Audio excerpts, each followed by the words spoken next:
जय माता दी। नमस्कार दोस्तों, स्वागत है आप सभी का हमारे YouTube चैनल लक्ष्मी शर्मा की कहानियाँ पर। ओम नमो भगवते वासुदेवाय नमः। प्यारे भक्तगणों, आज आप सभी श्रवण करेंगे पौष माह की संपूर्ण कथा एक साथ। प्रेम से बोलिए गजानन भगवान की जय। कथा। एक बुढ़िया माई थी, मिट्टी के गणेश जी की पूजा करती थी। रोज बनाए रोज गल जाए।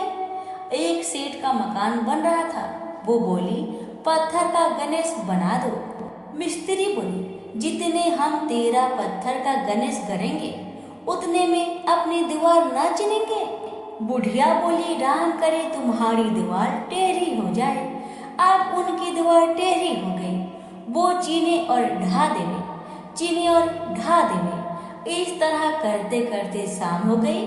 शाम को सेठ आया। उसने कहा, आज कुछ भी काम नहीं किया। वो कहने लगे, एक बुढ़िया आई थी, वो कह रही थी मेरा पत्थर का गणेश कर दो।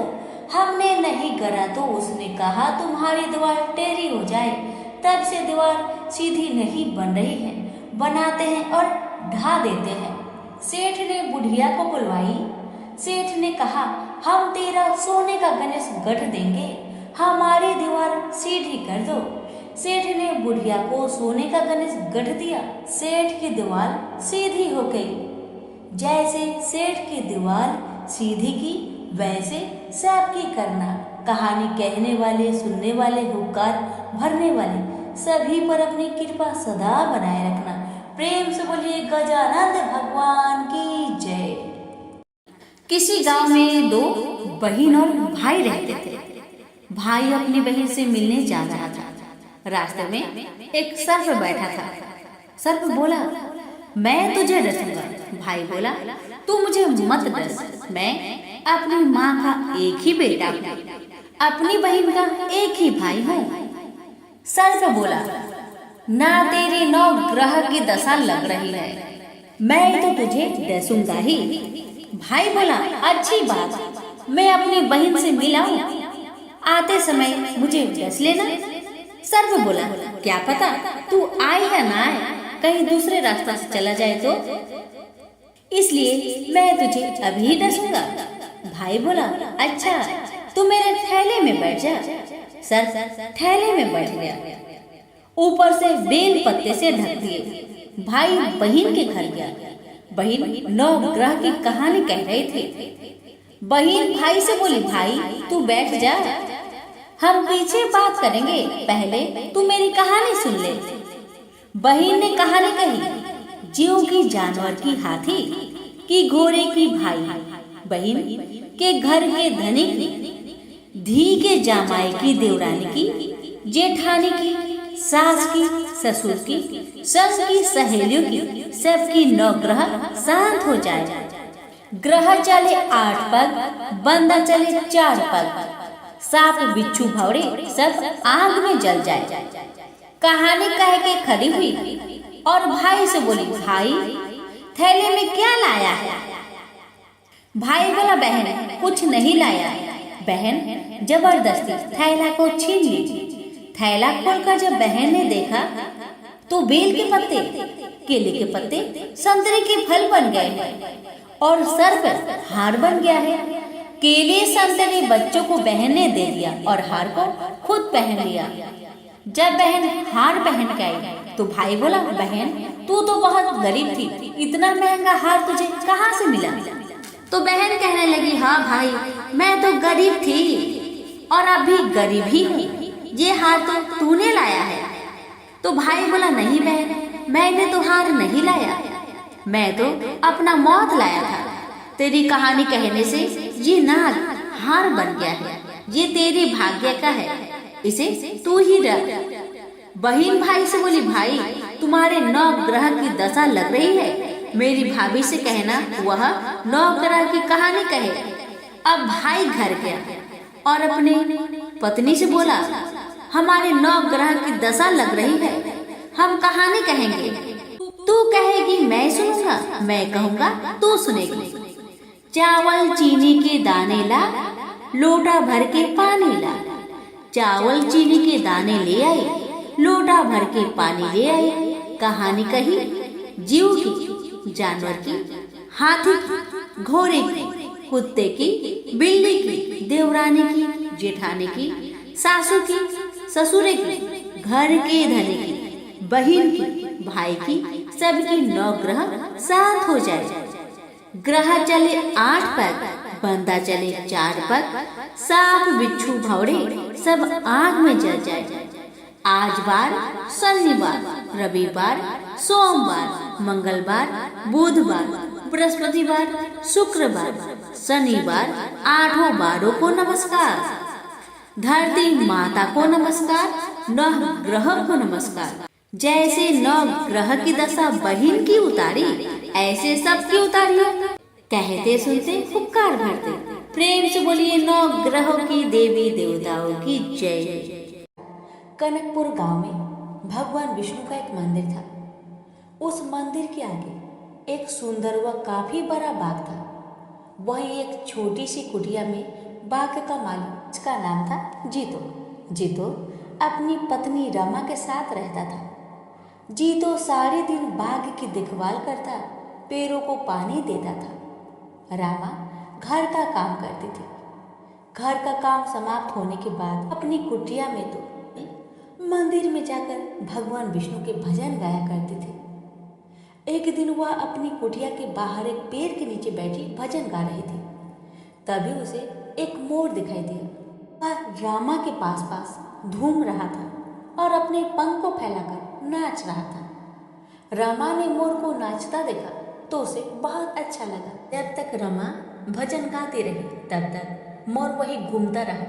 उसके बाद कहीं चला गया। शाम को रमा ने अपने पति जीतो को मोर के बारे में बताया। उसने कहा, मैंने तो कोई मोर नहीं देखा। अगले दिन भी जब रमा भजन गाने बैठी तो वह मोर आ गया और भजन सुनकर नाचता रहा, फिर चला गया। रमा के भजन समाप्त होने पर उसे ढूंढती रही, लेकिन वह मोर कहीं नजर नहीं आया।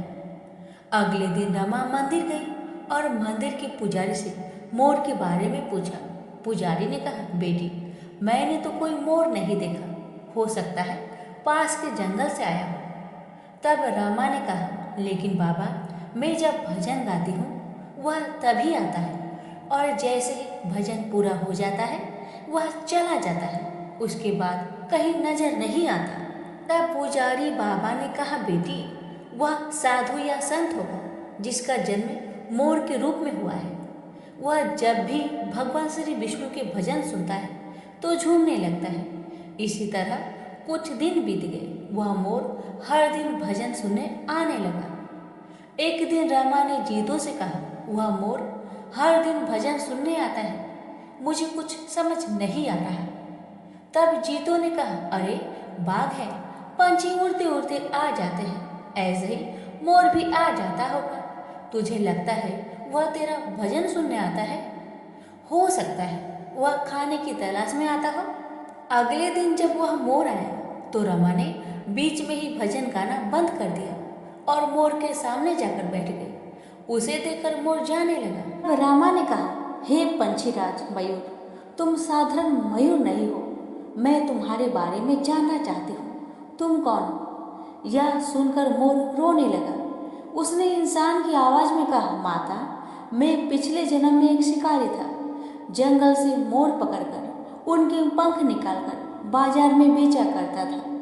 एक बार जंगल में मैंने एक मोर पकड़ा। उसके पंख निकालने के कारण वह घायल हो गया और मरने लगा।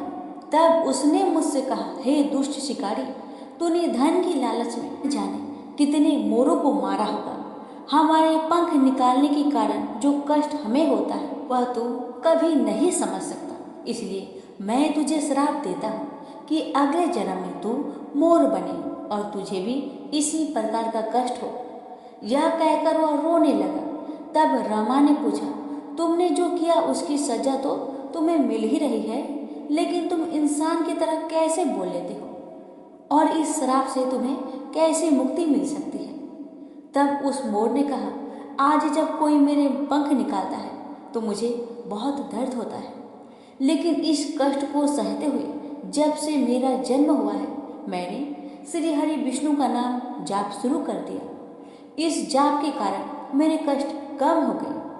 आपको भजन गाता देखकर मेरा मन नाचने को बेचैन हो जाता है। भगवान श्री हरि विष्णु की मुझ पर बहुत कृपा है।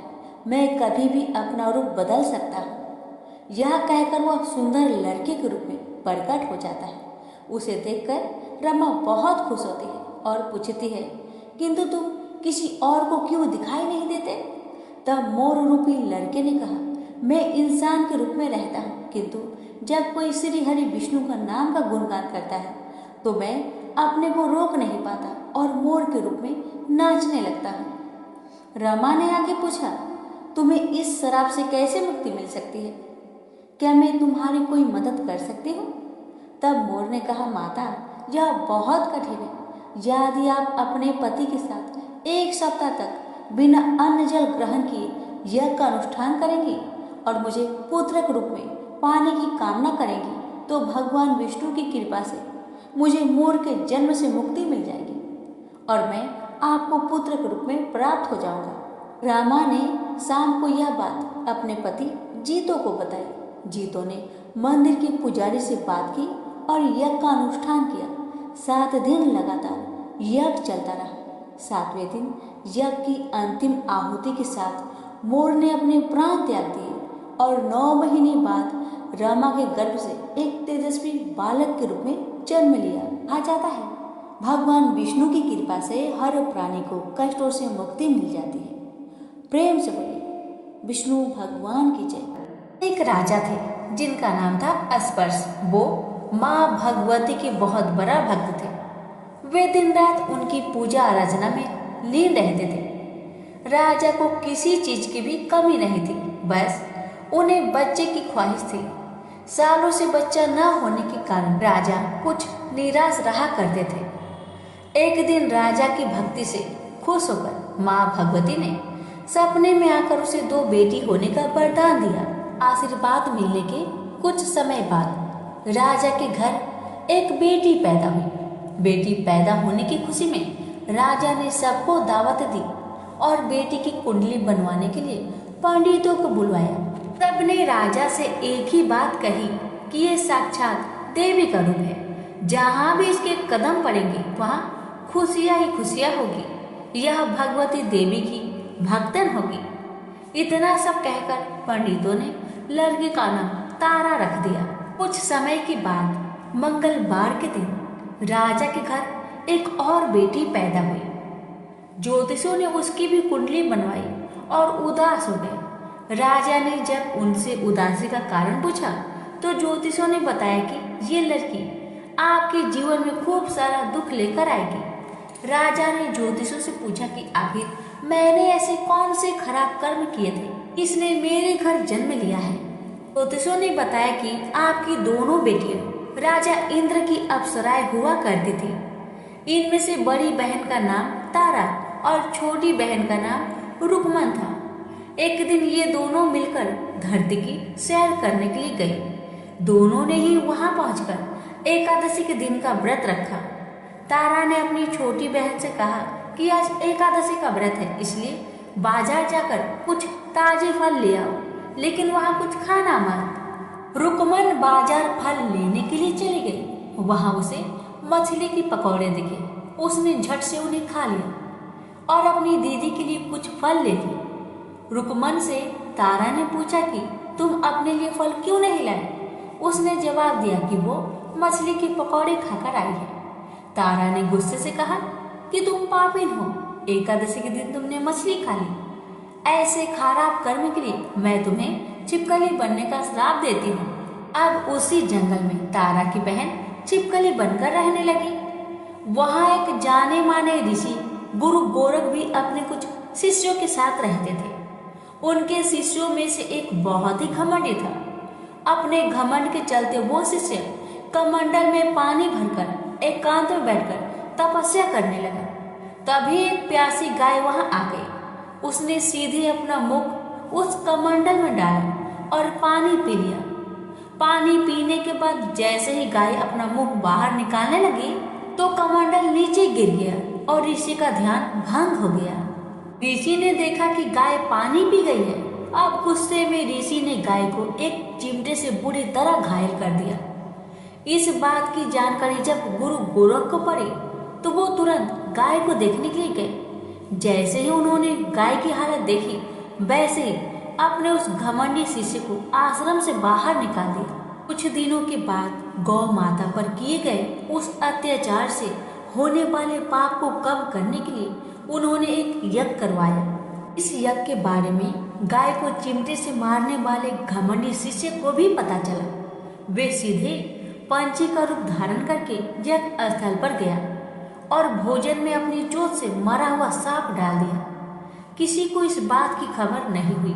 ये सब होते हुए तारा से श्राप मिलने वाली छिपकली रुकमन देख रही थी। उसके मन में हुआ कि इसे खाकर सारे लोग मर जाएंगे। सबकी जान बचाने के लिए छिपकली बनी रुकमन सभी लोगों के सामने भोजन पर गिर गई। लोगों ने छिपकली को खूब कोसा और बर्तन को खाली करने लगे। उसी वक्त भंडारा करने वालों को खाने में मरा हुआ सांप भी दिखा। तब कहीं जाकर सबको समझ आया कि छिपकली सबकी जान बचाने के लिए जानबूझकर भोजन में गिरी थी। एक छिपकली होने के बावजूद भी इतने अच्छे विचार होने की वजह से यज्ञ में मौजूद सारे महत्वपूर्ण लोगों ने कहा कि हमें इस छिपकली की मुक्ति के लिए प्रार्थना करनी चाहिए। पंडित ने आगे बताया कि सबकी प्रार्थना से ही वो छिपकली तीसरे जन्म में आप जैसे प्रतापी राजा के घर बेटी के रूप में पैदा हुई है। वही तारा ने दूसरे जन्म में तारामती के रूप लिया और अयोध्या के राजा हरिश्चंद्र से शादी की। इतनी सब बातें कहने के बाद पंडितों ने राजा अस्पर्श को रुकमन को मारने की सलाह दी। इस बात पर राजा बोले, मैं किसी बेटी को कैसे मार सकता हूँ? ऐसा करना पाप होगा। फिर ज्योतिषों ने कहा कि एक संदूक में सोना चांदी लगाकर उसके अंदर लकड़ी को रख देना और संदूक को पानी में बहा देना। उसमें लगा हुआ सोना चांदी देखकर लोग नदी से संदूक जरूर निकालेंगे और लड़की की जान बच जाएगी। राजा ने ज्योतिषों ने जैसा बताया वैसा ही किया। नदी में सोना चांदी जरा हुआ संदूक देखकर काशी के पास ही एक भंगी ने उसे बाहर निकाला। उसके कोई बच्चे नहीं थे, इसलिए उसने संदूक के अंदर की लड़की को पालने का फैसला लिया। उसे भंगी हुआ उसकी पत्नी ने खूब प्यार से पाला और उसका नाम रुक्को रख दिया। बड़ी होते ही दोनों ने रुक्को की शादी करवा दी। रुक्को की सासू माँ तारामती और राजा हरिश्चंद्र के महल में साफ सफाई करने का काम किया करती थी। कुछ दिनों के बाद रुक्को की सासू माँ बीमार हो गई। उनकी जगह रुक्को वहाँ काम करने लगी। तारामती ने उसे देखा और पुराने जन्म के पुण्य के कारण पहचान लिया और उसे कहा कि तुम मेरे साथ बैठ जाओ। रुक्को ने बोला कि मैं तो भंगिन हूँ, इसलिए आपके पास नहीं बैठ सकती। तारामती ने उसे बताया कि तुम पूर्व जन्म में मेरी ही बहन थी। तुमने एकादशी व्रत के दिन मछली खा ली थी और मैंने तुम्हें दंड देते हुए छिपकली बना दिया। अब तुम्हें दोबारा मनुष्य जन्म मिला है तो इस जन्म में माँ वैष्णो की पूजा करके पुण्य कमा लो। माँ की पूजा से तुम्हारी सारी इच्छाएं भी पूरी होगी। तारामती की इस बात को सुनने के बाद रुक्को माँ वैष्णो से एक बेटे के लिए प्रार्थना करती थी और कहती थी कि अगर उसकी मनोकामना पूरी हो गई तो वो अपने घर में माँ वैष्णो देवी की पूजन और जागरण करवाएगी। माँ वैष्णो देवी उसकी प्रार्थना सुन लेती है और उसे बेटा होता है। पुत्र की प्राप्ति के बाद रुक्को उसकी देखभाल और लाड़ दुलार में माँ वैष्णो देवी की पूजा करना भूल जाती है। ऐसा होते होते 5 साल बीत गए और फिर एक दिन उस बच्चे को चेचक यानी माता निकल आती है। बच्चे की ऐसी स्थिति देखकर परेशान रुक्को अपने पिछले जन्म की बहन तारामती के घर जाकर उन्हें इस समस्या के बारे में बताती है। तब तारामती ने पूछा कि तुमने माँ वैष्णो देवी का पूजा अर्चना में कोई गलती तो नहीं की? फिर रुक्को को याद आता है कि उसने माँ वैष्णो देवी का जागरण कराने का प्रण लिया था। ये बात याद आते ही रुक्को को काफी पछतावा हुआ और मन में माँ से कहा कि बच्चे के ठीक होते ही वो अपने घर में जागरण करवाएगी। अगले ही दिन उसका बेटा पूरी तरह ठीक हो जाता है। तभी रुक्मो ने माता रानी के मंदिर जाकर पुजारियों से कहा कि मंगलवार के दिन घर में जागरण करवा दीजिए। रुक्को की बात सुनकर पंडित कहते हैं कि तुम यही 5 रुपए दे दो, तुम्हारे लिए हम मंदिर में ही जागरण करा देते हैं। रुक्को कहती है, मुझे पता है कि मैं चमारिन हूँ, लेकिन आप मेरे घर आकर ही जागरण करवा दीजिए। माँ किसी तरह का भेदभाव नहीं करती, तो आपको भी नहीं करना चाहिए। इस पर पंडितों ने विचार विमर्श करके कहा कि अगर रानी आपके जागरण में आती है तो हम तुम्हारे घर आकर जागरण करने के लिए तैयार हैं। पंडितों की बातें सुनकर रुक्को अपनी बहन रानी तारामती के पास जाती है और तारामती को सारी बात बताती है। रुक्को की बातें सुनकर तारामती जागरण में जाने के लिए तैयार हो जाती है। इस बात को बताने के लिए रुक्को जब पंडित जी के पास जाती है तब उनके बीच की बातों को सेन नामक नाई सुन लेता है। फिर वह राजा हरिश्चंद्र को जाकर सारी बात बता देता है। राजा के मन में हुआ कि रानी को नीची जाति वालों के घर जागरण में नहीं जाना चाहिए। इस वजह से वो अपनी उंगली काट लेते हैं, जिससे उन्हें नींद न आए और रानी जागरण में ना जा सके। जब जागरण का समय होता है तब भी राजा को जागते हुए देखकर रानी मन ही मन माँ वैष्णो देवी से प्रार्थना करती है कि महाराज को नींद आ जाए ताकि मैं जागरण में जा सकूं। रानी की प्रार्थना के कुछ देर बाद राजा को नींद आ जाती है। फिर रानी तारामती रोशनदार में रस्सी बांधकर महल से नीचे आकर रुक्को के घर चली जाती है। इसी जल्दबाजी में रास्ते में ही रानी का रेशमी रुमाल और एक पाव का कंगन गिर जाता है। इधर कुछ वक्त बाद राजा हरिश्चंद्र की नींद टूट जाती है। नींद खुलने पर रानी को अपने पास न देखकर राजा उसकी तलाश में निकल जाते हैं। रानी को ढूंढते ढूंढते उन्हें रानी का रुमाल और कंगन मिलता है। रानी की चीजों को अपने साथ लेकर राजा जागरण स्थल पर पहुंचते हैं और एक जगह चुपचाप बैठकर जागरण सुनने लगते हैं। माँ वैष्णो देवी के जय जयकारे के साथ जागरण खत्म होता है और सभी को प्रसाद दिया जाता है।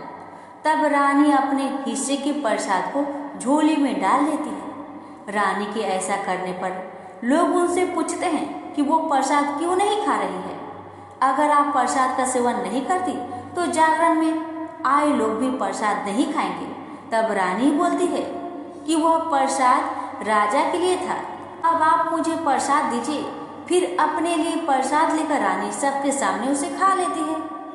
रानी के प्रसाद खाते ही जागरण में मौजूद सभी भक्तों ने प्रसाद को खाया। उसके बाद रानी महल के लिए निकल जाती है। तभी रास्ते में ही राजा उन्हें रोककर पूछते हैं, तुमने नीच जाति के घर की प्रसाद खाकर खुद को अपवित्र कर लिया है। तुमने मेरे लिए भी प्रसाद रखा है, अब तुम उससे मुझे भी अपवित्र करना चाहती हो। अब मैं तुम्हें कतई अपना महल नहीं ले जा सकता। यह बोलते हुए जब राजा रानी की झोली देखता है तब उन्हें प्रसाद की जगह गुलाब, चंपा जैसे अनेक फूल और कच्चा चावल व सुपारियां नजर दिखती है। इस चमत्कार को देखकर राजा हैरान हो जाते हैं। फिर राजा चुपचाप रानी को अपने साथ लेकर महल पहुंचते हैं। महारानी बिना माचिस के ही माता रानी के सामने दीप जलाकर राजा हरिश्चंद्र को और हैरान कर देती है। फिर रानी बोलती है कि माता के दर्शन करने के लिए बहुत बड़ा त्याग करना पड़ता है। इसके लिए आपको अपने बेटे रोहितास की बलि देनी होगी, तभी माँ दुर्गा आपको साक्षात दर्शन देगी। यह सुनकर राजा के मन में माँ के दर्शन की इच्छा होने लगी, जिसके लिए राजा अपने पुत्र की बलि देते हैं। बलि देने के बाद माँ दुर्गा शेर पर सवार होकर प्रकट हो जाती है। उन्हें देखकर राजा हरिश्चंद्र काफी खुश हो गए और माँ दुर्गा ने तुरंत राजा के बेटे को दोबारा जिंदा कर दिया। इस चमत्कार को देखकर राजा हरिश्चंद्र खुश हो गए। तभी राजा ने माँ की पूरी विधि विधान से पूजा करके उनसे गलतियों की माफी मांगी। माँ दुर्गा ने भी राजा को खुश रहने का आशीर्वाद दिया और अंतर्ध्यान हो गए। तब राजा ने तारा रानी से कहा कि मैं बहुत खुश हूँ कि मुझे पत्नी के रूप में आप मिली हैं। फिर राजा हरिश्चंद्र, तारा रानी और रुक्मन तीनों अपनी मनुष्य योनि से छुटकारा पाकर देवलोक में चले जाते हैं। प्रेम से बोलिए तारा रानी की जय हो, माता रानी की जय हो। पौष पुत्रदा एकादशी व्रत कथा। पौष महीने की शुक्ला पक्ष की इस एकादशी का व्रत निसंतान को भी सुंदर पुत्र प्रदान करने में समर्थ है। संतान प्राप्ति और उनकी रक्षा एवं प्रगति के लिए प्रत्येक नर नारी को यह व्रत करना चाहिए। आज सुदर्शन चक्रधारी भगवान विष्णु की पूजा की जाती है। एक दिन अर्जुन ने पूछा, हे कृष्ण, एकादशी का महात्म्य विधि सहित कह कृतार्थ किया है। अब आप पौष माह के व्रत के बारे में समझाएं। उस दिन कौन से देवता का पूजन होता है तथा उसकी विधि क्या है। इस पर श्री कृष्ण बोले, हे राजन, पौष की शुक्ला पक्ष की एकादशी का नाम पुत्रदा है। इसका पूजन विधि से करना चाहिए। इस व्रत में नारायण भगवान की पूजा करनी चाहिए। ईश्वर और अचल संसार में पुत्रदा एकादशी व्रत के समान अन्य दूसरा व्रत नहीं है। इसके पुण्य से मनुष्य तपस्वी, विद्वान और धनवान होता है। कि एक कथा है, उसे सुनो। भद्रावती नगरी में सुकेतुमान नाम का एक राजा राज्य करता था। वह निसंतान था। उसकी एक स्त्री थी, उसका नाम सौव्या था। वह सदैव निपुत्री होने के कारण चिंतित रहती थी। उस पुत्रहीन राजा के पितर रो रो कर पिंड लेते थे। इसके बाद हमें कौन पिंड देगा। इधर राजा को भी बंधु बांधव, मंत्री, मित्र, राज्य, हाथी घोड़ा आदि से भी संतोष नहीं होता था। उसका एकमात्र कारण पुत्रहीन होना था। वह विचार करता था कि मेरे मरने पर मुझे कौन पिंड देगा। पुत्र बिना पितरों और देवताओं ऋण नहीं हो सकते। जिस घर में पुत्र न हो वहां सदैव अंधेरा ही रहता है। इस तरह राजा रात दिन इसी चिंता में लगा रहता। एक दिन राजा ने अपने शरीर त्याग देने की सोची, परंतु विचार करने लगा, आत्मघात करना महापाप है। राजा इस तरह मन में विचार करके एक दिन छिपकर वन को चल दिया। राजा घोड़े पर सवार होकर वन, पंछियों और वृक्षों को देखने लगा। उसने वन में देखा कि मृग, बाघ, सुअर, सिंह, बंदर, सर्प आदि भ्रमण कर रहे हैं। हाथी अपने बच्चों और हथनियों के बीच घूम रहे हैं। वन में राजा ने देखा कि कहीं तो सियार कर्कश शब्द कर रहे थे और कहीं मोर ध्वनि कर रही है। वन के दृश्यों को देखकर राजा को सोच विचार में दोपहर हो गई। अब राजा को भूख और प्यास लगने लगी। वह सोचने लगा कि मैंने अनेकों यज्ञ किए हैं और ब्राह्मणों को मधुर भोजन करवाया है, परंतु फिर भी मुझे यह दुख क्यों मिल रहा है। राजा प्यास के कारण बहुत बेचैन होने लगा और पानी की तलाश में आगे बढ़ा। कुछ ही आगे जाने पर उसे एक सरोवर मिला। उस सरोवर में कमल खिल रहे थे। उस सरोवर में सारस, हंस, मगरमच्छ आदि जल क्रीड़ा कर रहे थे। उस सरोवर के चारों तरफ मुनियों के आश्रम बने थे। उस समय राजा के दाहिने अंग फरकने लगे। राजा मन में प्रसन्न होकर सरोवर के किनारे बैठे हुए मुनियों को देखकर घोड़े से उतरा, दंडवत करके उनके सम्मुख बैठ गया। राजा को देखकर मुनीश्वर बोले, हे राजा, हम तुमसे अत्यंत प्रसन्न हैं। तुम इस जगह कैसे आए हो, सो कहो। इस पर राजा ने उनसे पूछा, हे मुनीश्वरों, आप कौन हैं और किस लिए यहाँ पधारे हैं। सो मुनि बोले, हे राजन, आज पुत्र की इच्छा करने वाले को उत्तम संतान देने वाली पुत्रदा एकादशी है। हम लोग विश्वदेव हैं और इस सरोवर पर स्नान करने आए हैं। इस पर राजा बोला, हे मुनीश्वर, मेरे भी कोई पुत्र नहीं है। यदि आप मुझ पर प्रसन्न हो तो एक पुत्र का वरदान दीजिए। मुनि बोले, हे राजन, आज पुत्रदा एकादशी है और आप इसका व्रत करें। भगवान की कृपा से आपके अवश्य ही पुत्र होगा। मुनि के वचनों की कथा अनुसार राजा ने उस दिन पलायन किया और मुनियों को प्रणाम करके अपने महल को वापस आया।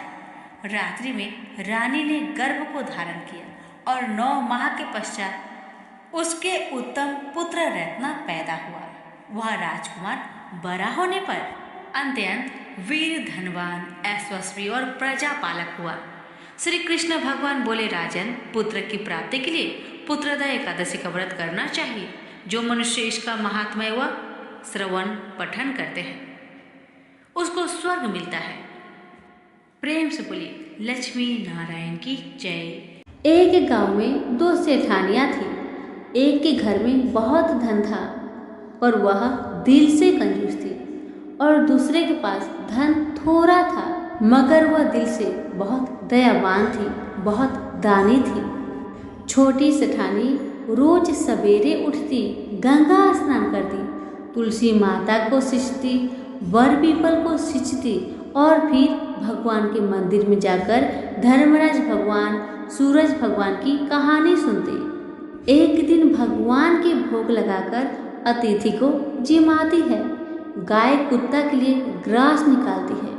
दूसरी सेठानी इस धर्मात्मा को देखकर हंसती और कहती, पता नहीं दिन भर ये क्या क्या करती है। थोड़े समय बाद दोनों सेठानियों को भगवान का बुलावा आया। धर्मात्मा सेठानी के लिए यमराज भगवान ने अपना विमान भेजा और भगवान को न मानने वाली सेठानी को दूध मारते घसीटते हुए लेते गए। रास्ते में सेठानी दूत से बोली, मुझे भूख लगी है। दूत बोले, अगर तुमने कुछ दिया होगा तो तुम्हें भोजन मिलेगा। सेठानी तो कभी भी किसी को कुछ दिया ही नहीं था, इसीलिए उसे भोजन नहीं दिया गया।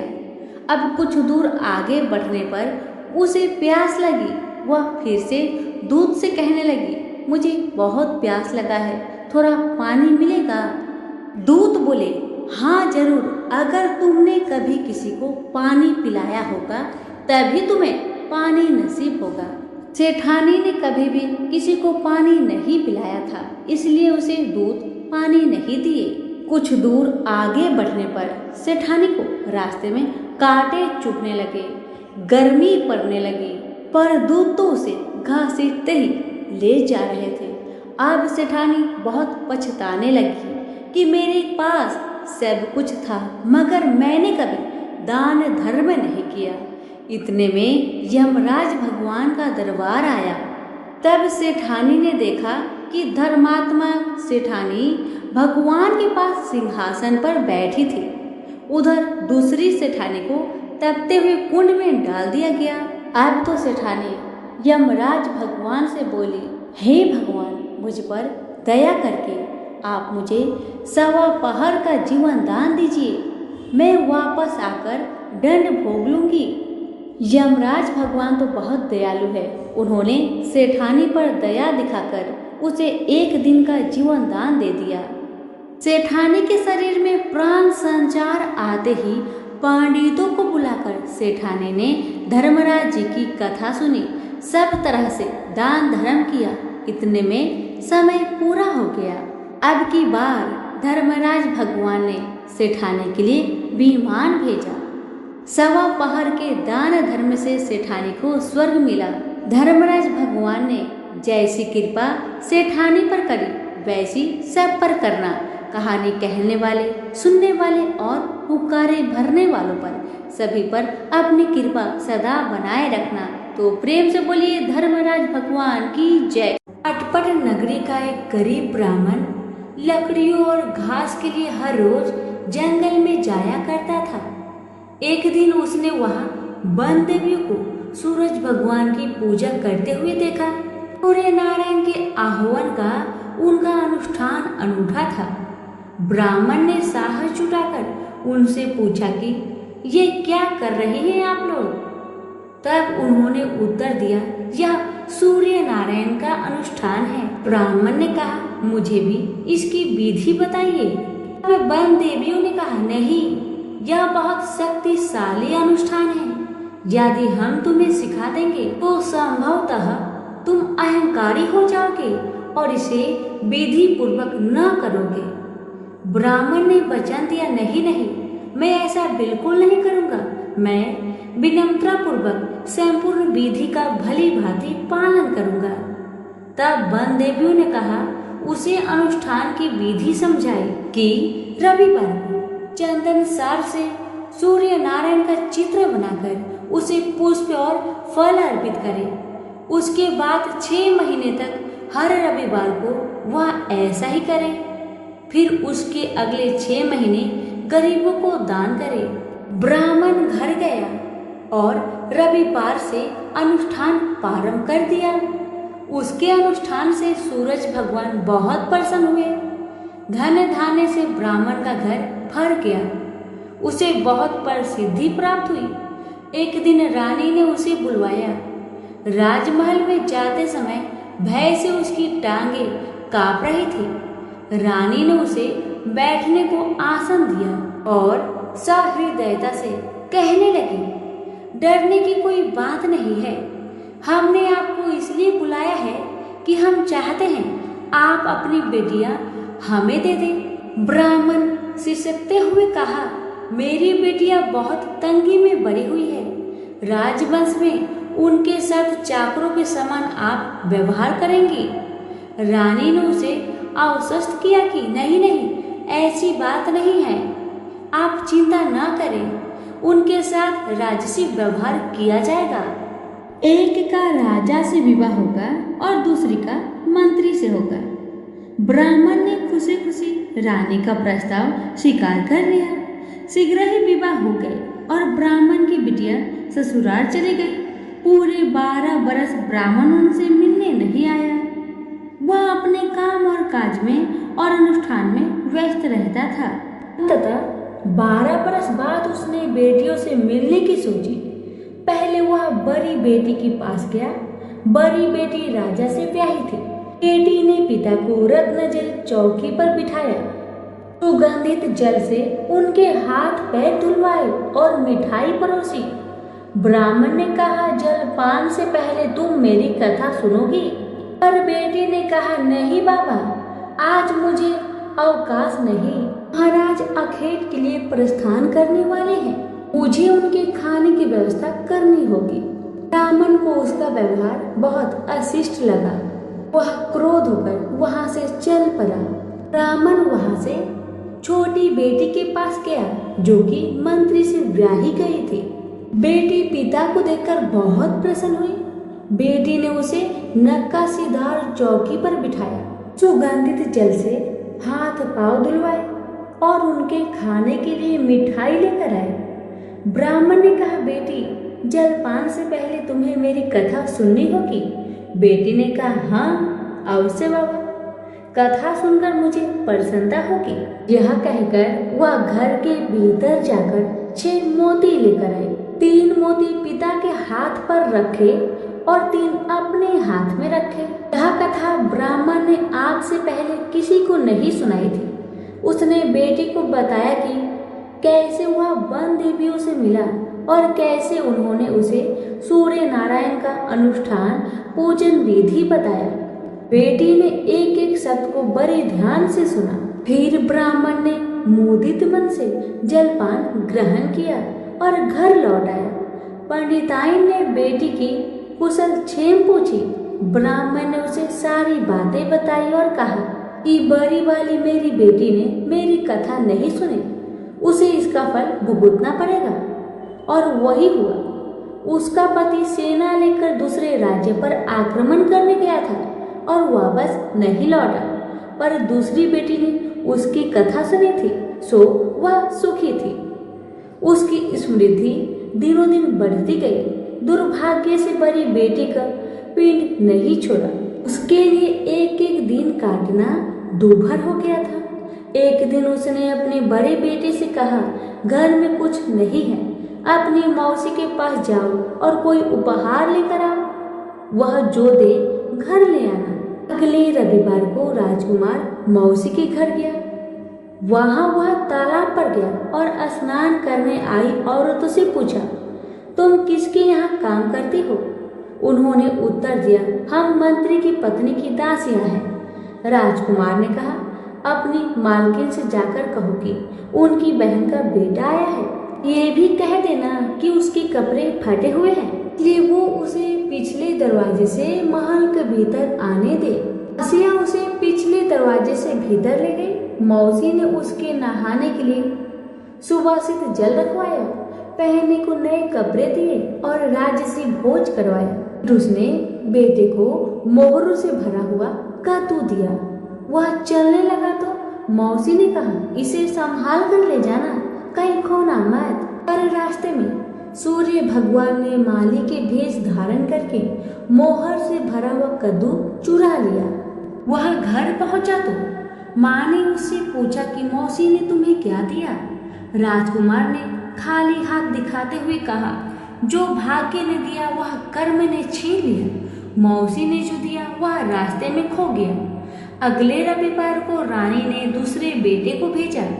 वह भी शहर के तालाब पर गया और नहाने धोने आई औरतों से पूछा, तुम कहाँ काम करती हो? औरतों ने कहा, हम मंत्री की पत्नी की दासियां हैं। अपनी मालकिन से कहो कि उसकी बहन का बेटा आया है।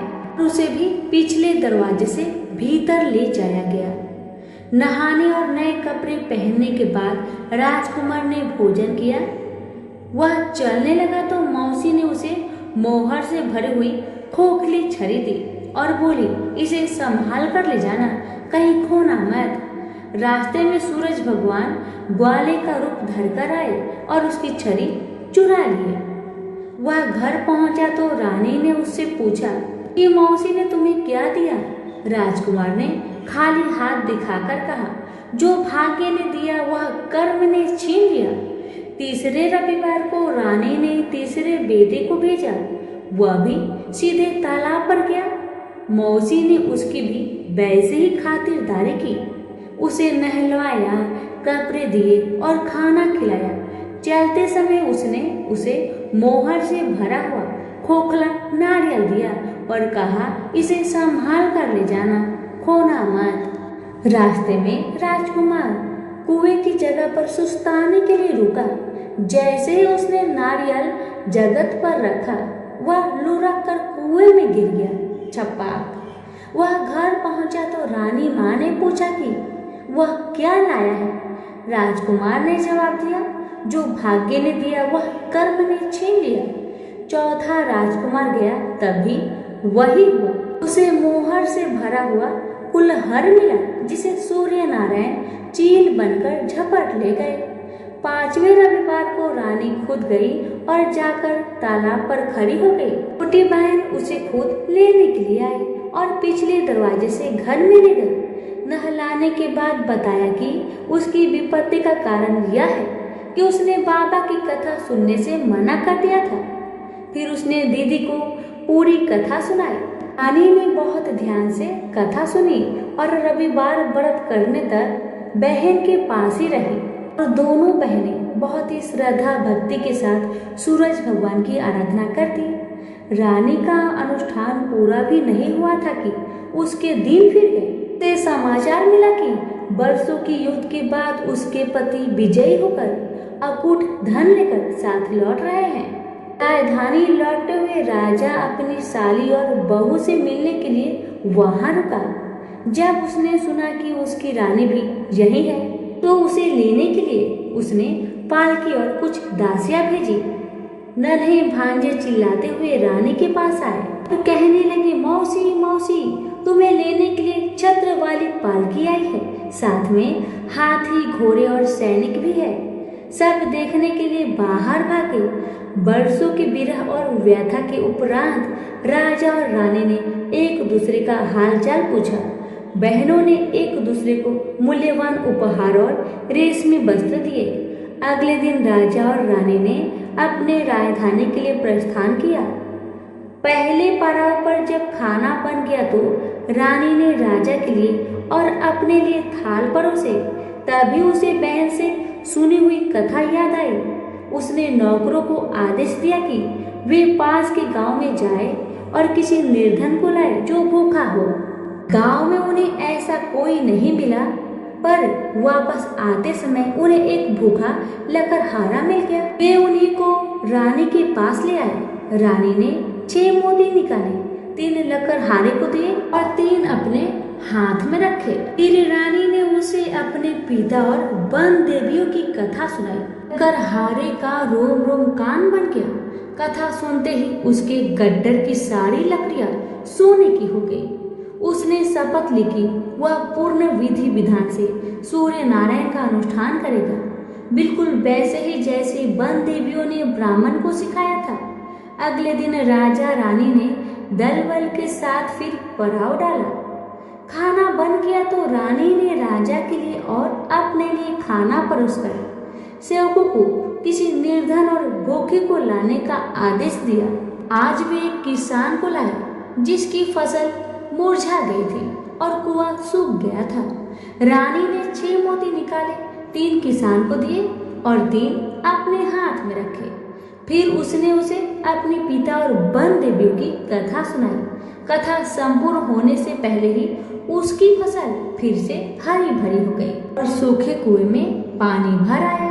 वापस जाते समय उल्सित किसान ने शपथ ली कि वह संपूर्ण विधि विधान के साथ सूर्य नारायण का अनुष्ठान करेगा, जैसा कि वन देवियों ने ब्राह्मण को सिखाया था। तीसरे पड़ाव पर रानी ने एक बुढ़िया को सूरज भगवान की कथा सुनाई। बुढ़िया का बेटा जंगल में खो गया था, दूसरा तालाब में डूब गया था और तीसरा सांप काटने पर मर गया था। रानी की कथा सुनते ही बुढ़िया के तीनों बेटे एक एक करके पड़ाव पर आ गए। बुढ़िया खुशी के आंसू बहाते हुए वहां से गई। उसने प्रण किया कि वह सूरज भगवान की उसी विधि से आराधना करेगी जो वन देवियों ने ब्राह्मण को सिखाया था। चौथे पड़ाव पर रानी के चाकर एक हाथ पांव विहीन आदमी को लाए। उसकी आंखें इतनी कमजोर थी कि उसे मुश्किल से ही कुछ दिखता था, यहाँ तक कि उसका कोई नाम भी नहीं था। लोग उसे लोथ कहते थे। चाकरों ने उसे जब देखा तब वह मुंह के बल पड़ा था। वे उसे उठाकर पड़ाव पर ले आए। रानी ने उसे नहलवाया और नए कपड़े पहनने को दिए। फिर उसने 6 मोती निकाले, 3 लोथ के पेट पर रखे और 3 अपने हाथ में रखे।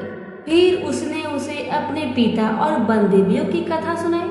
अपाहिज आदमी ने पूरा श्रद्धा से कथा को सुना।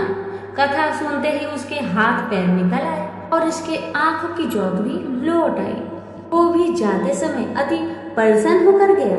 उसने शपथ लिया कि वह सूर्य नारायण की विधि पूर्वक आराधना करेगा, जैसे कि वन देवियों ने ब्राह्मण को बताया था। अगले दिन राजा और रानी अपनी राजधानी पहुंच गए। वे महल में भोजन करने के लिए बैठे तो सूरज भगवान स्वयं प्रकट हुए और उनके साथ भोजन करने की मनसा दर्शाई। राजा ने महल के सारे दरवाजे खुलवा दिए और अनेकानेक उत्कृष्ट व्यंजन बनाने का आदेश दिया। प्रत्येक पकवान को 6 अलग अलग खुशबुओं के साथ परोसा गया। सूर्य नारायण और राजा खाने के लिए बैठे। सूर्य नारायण को पहले कौर में ही एक लंबा वाल दिखा। वह क्रोधित होकर चिल्लाए, यह किस अधम स्त्री का वाल है? रानी भय से पीली पड़ गई। उसे याद आया कि अपनी विपत्ति के 12 वर्षों में वह उल्टे के नीचे बैठकर कंघी किया करती थी। संभवतः वह उसी का वाल है। वह सूरज भगवान के पैरों में गिर पड़ी, पर सूरज भगवान ने उसे माफ नहीं किया। अंततः रानी ने मोटी मोटी कंबल ओढ़ी, उल्टी में से एक एक लकड़ी निकाली और उस लकड़ी और बाल को शहर के बाहर ले जाकर अपने बाएं कंधे के ऊपर से फेंका। तब कहीं सूर्य नारायण का क्रोध शांत हुआ और उन्होंने भोजन ग्रहण किया। ब्राह्मण, राजा, रानी, उनके बच्चे, मंत्री की पत्नी, लकड़हारा, किसान, बुढ़िया और वह आदमी जिसे लोथ कहा जाता था, सभी को सूर्य नारायण की अनुकंपा से लंबी आयु मिली। जब तक वो जिए, सुख से जिए। तो सभी प्रेम से बोलिए सूर्य नारायण की जय। कथा अच्छी लगे तो दूसरों को शेयर करना ना भूलें।